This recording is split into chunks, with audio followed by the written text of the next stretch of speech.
So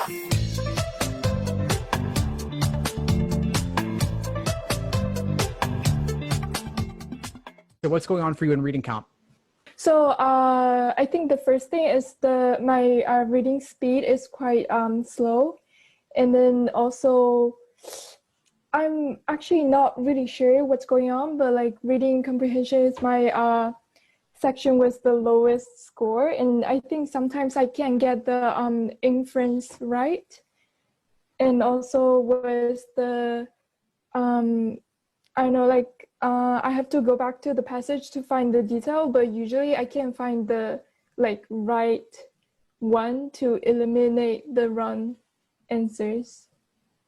Okay, and what have you done for reading comp in terms of passages and in terms of your initial approach? So how many passages and what's your approach like?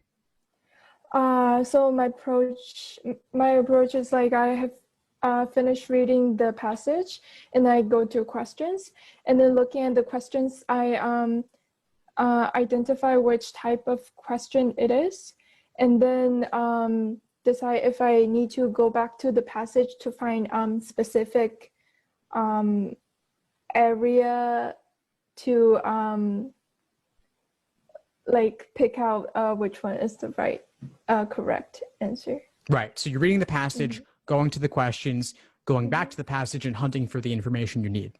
Yeah, but that's right. My question though is, when you initially read the passage, what are you looking for? How are you going about it? How many minutes are you taking? What are you looking for? Talk to me about that. So for one passage I was doing today, I took around 5 minutes and 30 seconds to read the whole passage. It was a science passage. And I was looking for general structure. Like, for example, that passage, the first sentence is about like forest is blah, blah, blah thing, blah, blah, blah. And then it's about economic and the ecological interest, the passage mentioned in the verse. And I know, so this topic is about forest and about its economic interest. And then for the later, I look for its structure. For example, it brings up about like 2 claims, and then the second passage is like discussing about the first claim, and third passage discussing about the second claim. And then I look for author's attitude and the structure. I like that. Yes, it is about the structure. It's about the attitude. It's not about the details. So when you say there are 2 claims, fantastic. You're focusing on the way the passage author is going about laying out the passage. As you know, it's about forest, it's about economics, but it's also not really about those things. It's not really about the content. You want to think about how certain are they in their claim? How broad is their claim? What is their tone? Are they skeptical? Are they supportive? And how far in one direction or the other?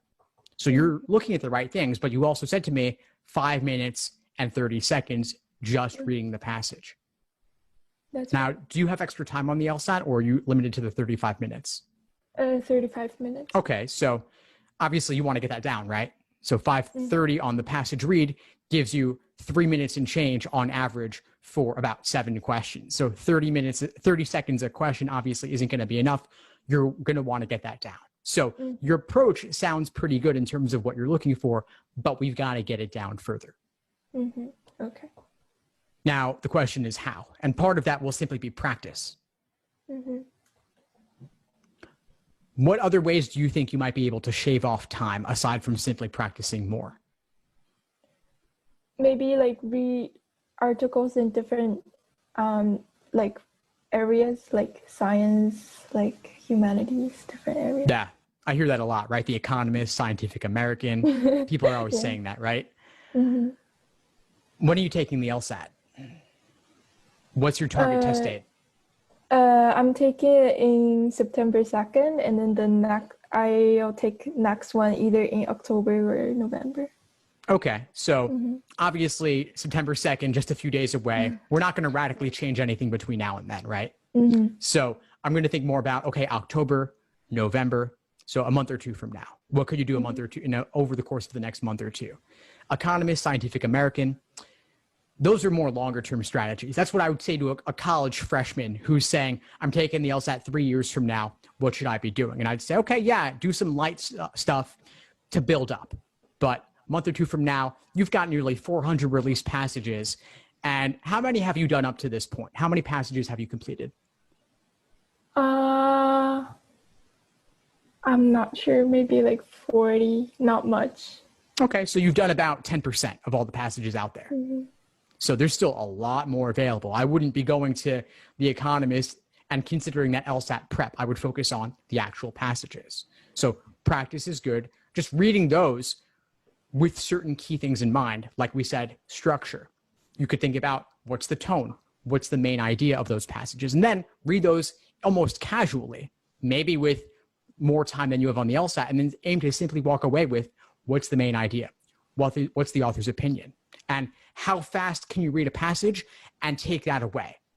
So you could give yourself 20 minutes. You could also give yourself 2 minutes. Could you read a passage in 2 minutes and walk away simply with tone and main idea and solve those specific questions?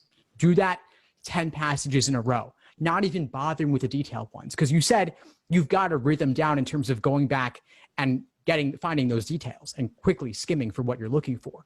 But are you always getting main idea questions right? Main idea is like orientation in logic games. It should be a warm-up. It should be almost a gimme. But if you're not getting tone and you're not getting main idea, even on a tough passage, there's something to work on there. Mm-hmm.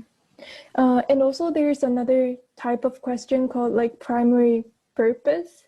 I sometimes like get confused between the main idea and primary purpose question. There's pretty much no difference. Oh, okay. There's pretty much no difference between them. Maybe it's slightly different in how it's framed or phrased, but the idea is going to be the same for both. Okay. They're both general or global in nature. Mm-hmm. Now, I've said a lot here, so I want to invite others to chime in. Anyone who feels like they're pretty good on reading comp or has something they could support Hanye with, I want to invite you to just unmute yourself and chime in. Hanye, can everyone hear me? Yeah, you're good. Thank you so much for sharing. I agree with Steve in that I think the focus should be more towards longer term prep. Since you're taking it either October or November, what you're going to do in the next 2 days, I think just calm your mind, take deep breaths. But for RC, one thing that's helped me has been taking very light, very quick notes for each paragraph of for each paragraph of the passages. Not dissertation writing, but just really quick sketches of what each paragraph is trying to say. I think that gives me a sense of what the overall purpose of the argument is, or what the purpose of the passages are, how they compare, if they're comparison passages. I'd also say for reading comp is to don't rush. It's a bit like logic games in which you want to make sure you've digested the passage before going to the questions. Unless you're like running low on time, let's say you have 5 minutes left or something, and you're just starting a passage. If you have 5 minutes left, you're just starting a passage, then just go straight for like the specific questions or the questions that you can tick off really quickly. But if you're just trying to get yourself started, I would say don't rush to the questions until you have a general understanding of what the passage is saying, because if you don't understand the passage yet, then going to the questions isn't really going to help you. At least that's what my experience has been. So I would say just give yourself enough time to actually digest it. I wouldn't spend more than 3 minutes reading per passage, but get yourself to the point where 3 minutes is enough to really understand. And certainly I would say read over it at least twice. I don't just read over it once. And then, just do the quick sketches. And then, so I'm sorry, did you mention logical reasoning? Are you still building your strength and your skill set with logical reasoning as well? Me? Yeah. I'm trying to improve it, but my main problem is just reading comprehension. RC. Okay, cool. Well, yeah, that's what I would share. Mm-hmm. Thank you. And I have the same question as Molly. Like, do you read over it twice in 3 minutes, or? So I would say the whole process of reading over twice and then maybe doing the quick sketches of each paragraph would be 3 minutes. Okay. For me. because I don't, a bit like logic games for me, I don't see, like, I wouldn't move on to the questions until I understand what the rules are, what's being asked of me. Because if I'm confused going into the questions, then, you know, I'm not going to perform at my best. So I think sometimes people want to jump straight to the questions because I don't want to waste time. But I think that you make up for, like, the time that you might lose understanding, you make up for in speed with answering questions. So. Yeah, definitely. Thank you. Fantastic advice, Richard. Thanks for sharing that. So yeah, I agree that in general, 3 minutes on the initial read is a good benchmark. Maybe it'll occasionally be 3:30 for a really tough passage. Maybe it'll be 2.5 for a relatively easier passage. But 3 minutes sounds pretty spot on. That way you have approximately 1 minute on average per question, maybe slightly less. But that's a good general rule of thumb. Now, I also want to emphasize what Richard said regarding properly understanding the passage, taking the time to understand it on that initial read. Maybe you're not looking to memorize every single detail, but you want to know where they are so you can find them when you need them. And as an exercise, as a drill, sometimes slow down and really take the time to digest every single sentence, every single idea, and maybe paragraph by paragraph. And what does it mean? Why is it there? How are they setting the stage? That's one of my favorite things to do in coaching sessions with students is we'll take one really tough passage and spend 20 minutes just breaking it down and doing the questions. That's obviously more than double on average what you get on test day. But for a really tough one, for example, the riddled basins of attraction, I think it's from test 50, passage 4. I did that one the other day with a student. We just spent a long time going sentence by sentence, paragraph by paragraph, breaking it down. And one thing I'll do is I'll make up examples. I'll make up analogies. For that one, I talked about the riddled basins being like the Atlantic Ocean and the Pacific Ocean, and water spilling into them, and the riddled parts being like topography on a continent. And a lot of that wasn't there in the passage, but I used that as a mental frame to better understand what was going on. And for a really tough physics passage like that, for most pre-laws at least, that was really useful to do. On test day, can you always do that sort of thing all the time? No, but for tougher passages where you don't really have a proper frame of reference, you got that, and they're not giving you good examples to work with, make up your own and see if they fit. And that can at least help you along over the course of answering the questions. Thank you.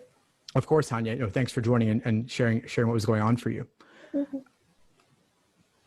I know. So Cheetah just shared some good information in the chat here about primary purpose questions, asking yourself, what's the author's attitude?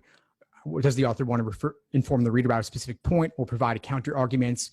Catch any viewpoints from each paragraph. Yeah, as you're reading, look for specific viewpoints. Look for where the author is expressing their opinion. For primary purpose, the question is, why did the author write this? What are they trying to communicate? Just like in logical reasoning, what's the main idea? What's the main point? What's the main conclusion?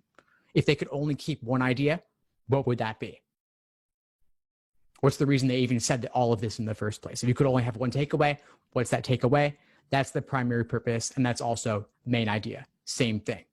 Tone will typically be relatively moderate or qualified in nature. So not wholeheartedly enthusiastic and supported without qualification. Typically, it will be qualified approval or moderate skepticism, something like that, something relatively in the middle, but maybe leaning a little bit one way, a little bit the other way, or they could simply be reporting something. But stay away from going too far into the extremes, typically. And that's actually why The Economist and Scientific American can be useful in a way, because they're not totally partisan, totally in one direction, totally in the other.